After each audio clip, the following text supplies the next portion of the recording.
Okay, Eve, and this time I am back. Shlomo Taub, you with me? Yes. Okay, good. Thank you. Okay. My mistake. I gave the technician the wrong telephone number. Happens. Oh, no, nothing wrong. My brain is still too full of matzah. Mm-hmm. Anyway, thank you for coming on the show today, especially the day before the day that we commemorate the Holocaust. Although through your work, I think that you are pretty much still living the ramifications of the Holocaust. So, how about if you tell the listeners what it is that you do through your company called Legacy? Mm-hmm. Okay. Okay. Go. Okay. Legacy is an organization which claims property in Eastern Europe, mainly in Poland. We must remember that before the Second World War, Poland was a country. Why Poland?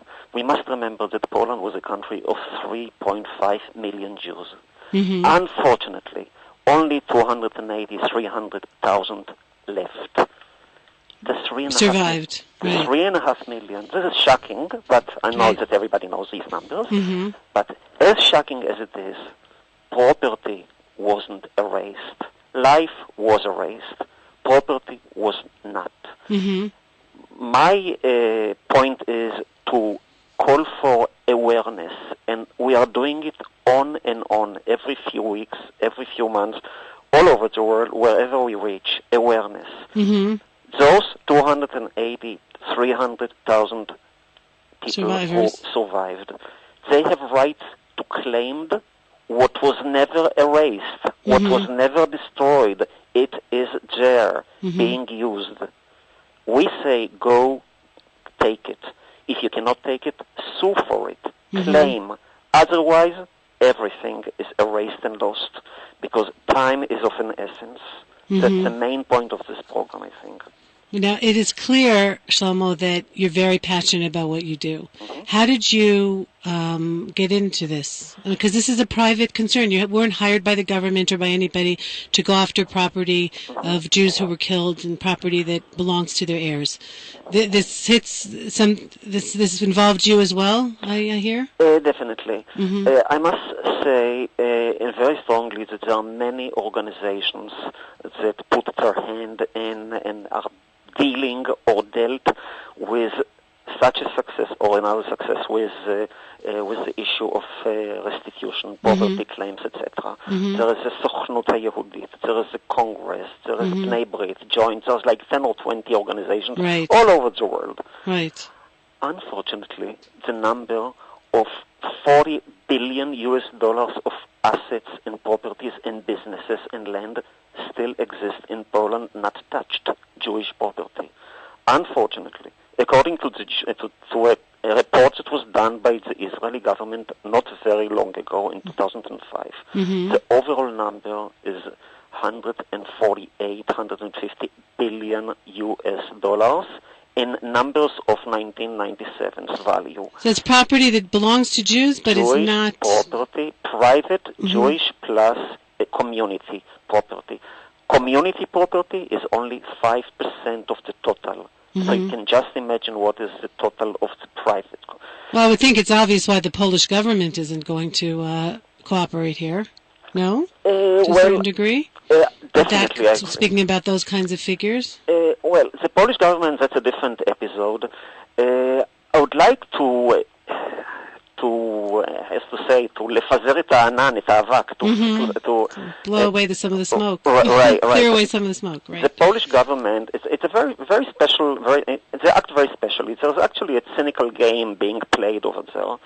Unfortunately, as I told you before, in Poland, almost every year there's a new government. Almost every prime minister comes up with a beautiful invitation, with a very kind invitation to Jewish organizations from all over the world. And only last month or 2 months ago it happened. Again, with the new Mr. Tusk, which is a new, Donald Tusk is a new prime minister in Poland since November 2007. He invited also from Israel representatives, and he said, I made it clear that the compensation will be given. But he also said something else. I made it very clear, and I'm reading to you from a U.S. paper, from Washington newspaper of last month, I made it clear that the compensation will be limited to a minimum percentage of the value of the property, and that the payment will be spread over a long period. Mm-hmm. And this is what I want to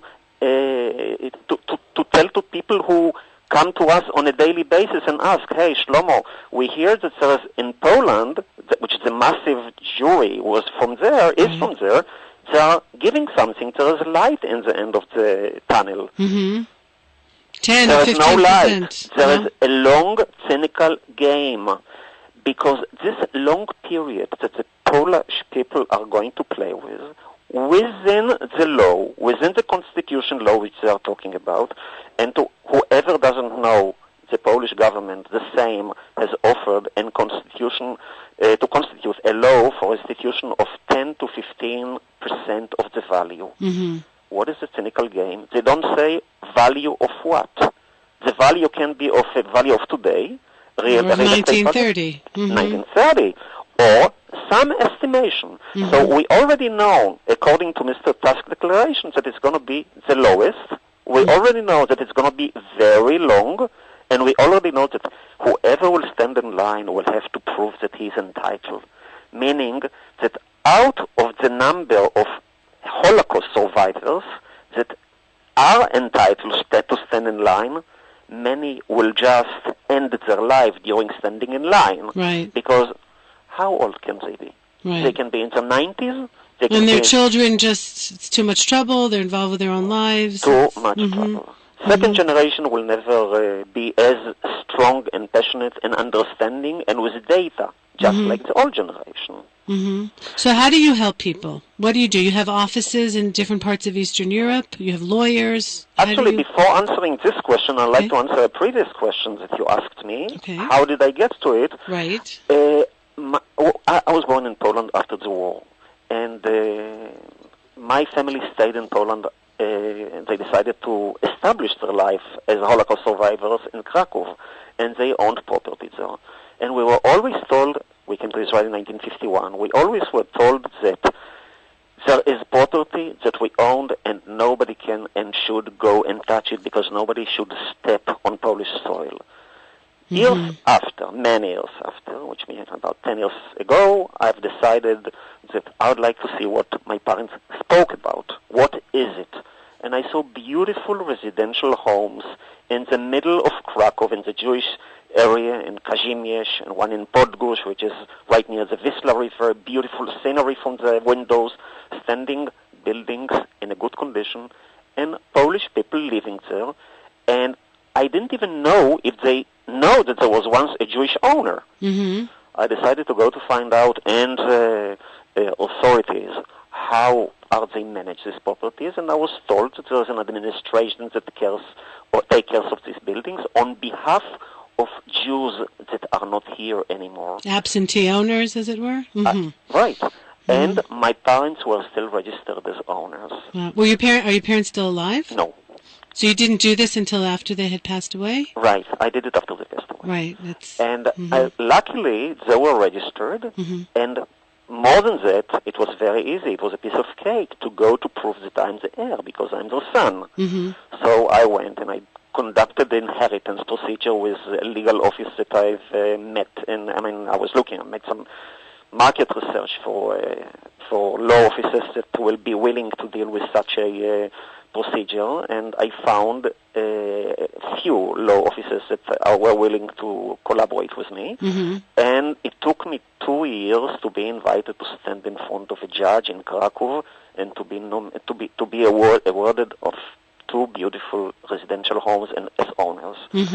And so while I did it for myself, many people came to me and asked me, hey, Shlomo, how did you do it? You know, maybe you can find our property in Lodz or in Miechov or in Nowy Sącz, and I've done it. And such legacy was born. That's how legacy was born, with one office in Krakow. Now we have also an office in Warsaw, and we spread it to Prague. We deal with Czech Republic, with Romania, and slightly also with Germany, even though in Germany it's bad news because I would say that the timeline has closed its gates long ago. That's what we do. I'm going to repeat it at the end, but I also want to say it now. How would someone get in touch with you if one of our listeners is saying, "Oh, this might apply to me. Maybe you can help"? How would you have a website? Maybe give it now. Yeah. First, I'd like to give our website, which is www.polishlegacy.org. Okay. Secondly, anybody that knows information about where his parents or grandparents are coming from, he should really put down on a paper what is the exact address, who were the owners, draw down a family tree, know where you came from, and know who might have been the owner.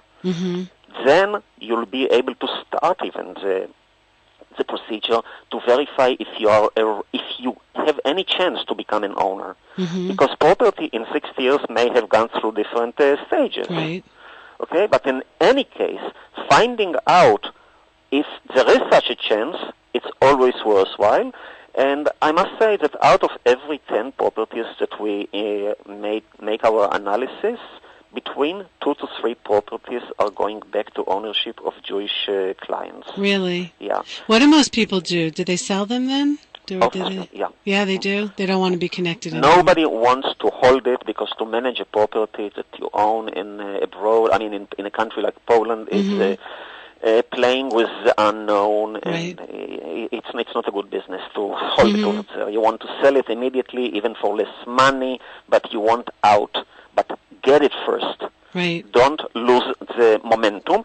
And it's, I would say, we call it Chalon Izdamuniyot, an opportunity window. Of opportunity. Right. Also due to the fact that on a daily basis, there are less potential claimants.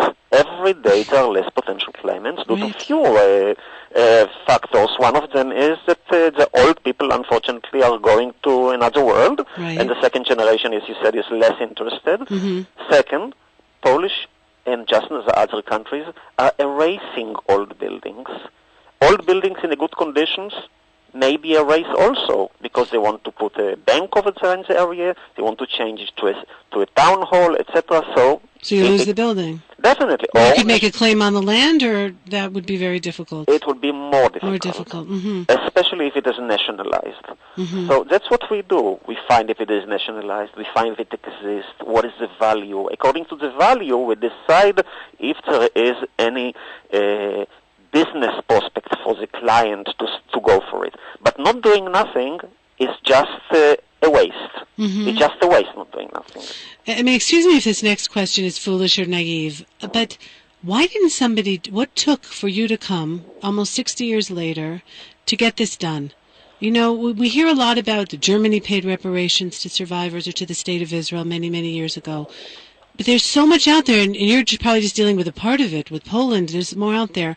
Why did it have to be you? Why a private initiative? Where were the more formal bodies to be able to take care of it? I don't even know if you have an answer to this. There's no answer to this. There's no answer. This is actually like asking why a criminal is committing a crime. As I said, there are so many organizations that were nominated to deal with this issue, and the result is one big flunk, one big zero. They don't do nothing. They collect files which collect dust, and I'm familiar with those companies, and the clients are coming back to me with the dusty folder that was lying for 10, 15 years with nothing moving.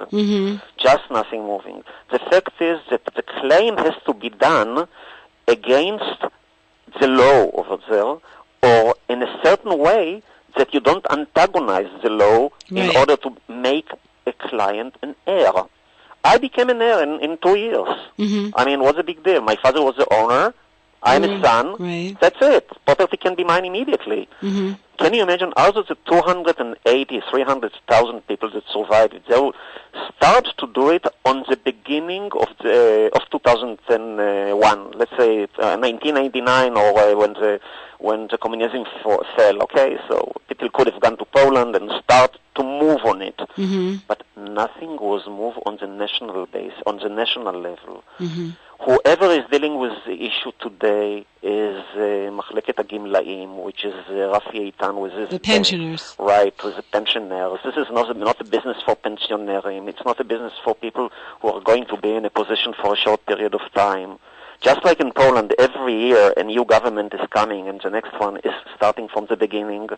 It's a business for people to start, to take it on a business basis and to finish with it case by case. Mm-hmm. It's a hard nut. It's not easy. Don't kill yourself that it's easy. Right. But if it is not done on a purely business basis in Poland, in Czechoslovakia, and in Romania, and in other countries, nothing moves. Mm-hmm. Well, you had the advantage, as it were, of a death of being able to prove that you were your father's son, your parents' child, and that this was their property. But there may be many situations where, as we know, there were a lot of people were killed. There's no death certificate. There's no proof. So our papers were lost. Is there any hope then for anybody with their claims? Yeah, that's why I mentioned before that the percentage, we have to relate to the percentage. If on each case 2 to 3 properties are going back, that's really a good score. Mm-hmm.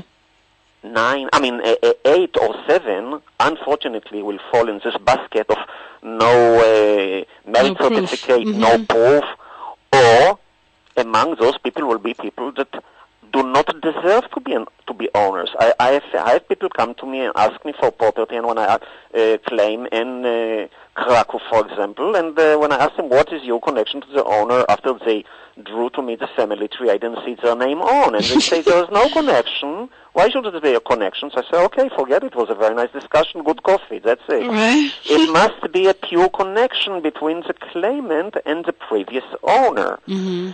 So in those countries that we operate, it is fairly easy in many cases to detect documentation. I found in Poland documentation that people are looking for many, many years. And in those countries, if you come and you go to the right authorities, sometimes as a tourist when you go there, they may tell you it doesn't exist. Don't you know that there's no more Jews in town? You know, that's what I've heard also. Officers told Jewish tourism. But when we go there, we don't go as Shlomo Taub. A lawyer will go over, or a geodesist, or somebody from a local. Mm-hmm. You must do it by local people. The local professional will go in and he will talk to the Polish officer in his own language. Right. So it will be completely different. And especially if you will smear him with a little, the local language. Definitely, right. you talk to them in the language. In Romania, it is even worse. When you not in the official, in the bureaucratic offices like governmental offices, the smearing starts with the lawyers. Mm-hmm. If you go to a lawyer and you want a birth certificate, you may have to pay a few $100 for it, but you will get it at the end of the day because it's very easy. Mm-hmm. So, okay, it's expensive. But if we evaluate the property that it's worth hundreds of thousands of dollars, so we will tell the customers what is going to be the average cost in the beginning in order to go step by step. Mm-hmm. Because you really have to go step by step in order to find yourself in the end of the way a winner. Mm-hmm. Mm-hmm. It just brings to mind the biblical, have you murdered from Achav, right? Haratzachta v'gam yarashta. They killed the Jews and they also took their property. And this is the name of the game. Haratzachta v'gam yarashta, and we will not give it to happen. Mm-hmm. Well, it's terrible to to even think of the Holocaust in economic terms. The fact is that there was money that was stolen in addition to people being killed. And there are many survivors or their children who are also desperate for money now. And we hear about this all the time. That's documentaries about survivors who are in very, very bad shape. Their hard-working years were spent in concentration camps, and they've gone through a very difficult time ever since and need medications now and simply don't have the money to pay for it. That's right. Mm-hmm. Only recently, we have a small episode. Recently, we sent an old customer of ours to Poland, to Częstochowa, to stand in front of court. Okay, so not too many heard about this little town, Częstochowa, which is not so little, but in Tel Aviv, Jerusalem, comparing to Tel Aviv, Jerusalem, it's little, but in Poland, it's okay. He went, he stood in court, and the judge us as old man, which is in his late 80s, if he can provide him the certificate of his father. And when we said that the father was killed in Auschwitz, so the judge said, law is a law, and that's what we have to provide. So we don't give up in these cases as well, and we start a procedure of a death certificate, and the guy will own, in the end of the day, big mansion over there. It's a big building. Mm-hmm. So it was very easy to say there's no death certificate. Why should he do something? I mean, the trip to Poland costs money. He is going to get a property which is far above the $1 million worth. Mm-hmm. And we do hope that he will reach to this moment to step on this one, because he is an old man. But he has children, he has grandchildren. There's also a moral issue here, that they shouldn't get away with it. That's right. So the main point, what we want to say, is awareness, and awareness. And quickly, because time is running out. Not to give up, because time is playing a major role. Thank you. Shlomo Taub, PolishLegacy.org. If any of you listening feel in any way he can help you, write him a letter. Okay, thank you so much for joining me today. Thank you. Okay, Bye-bye.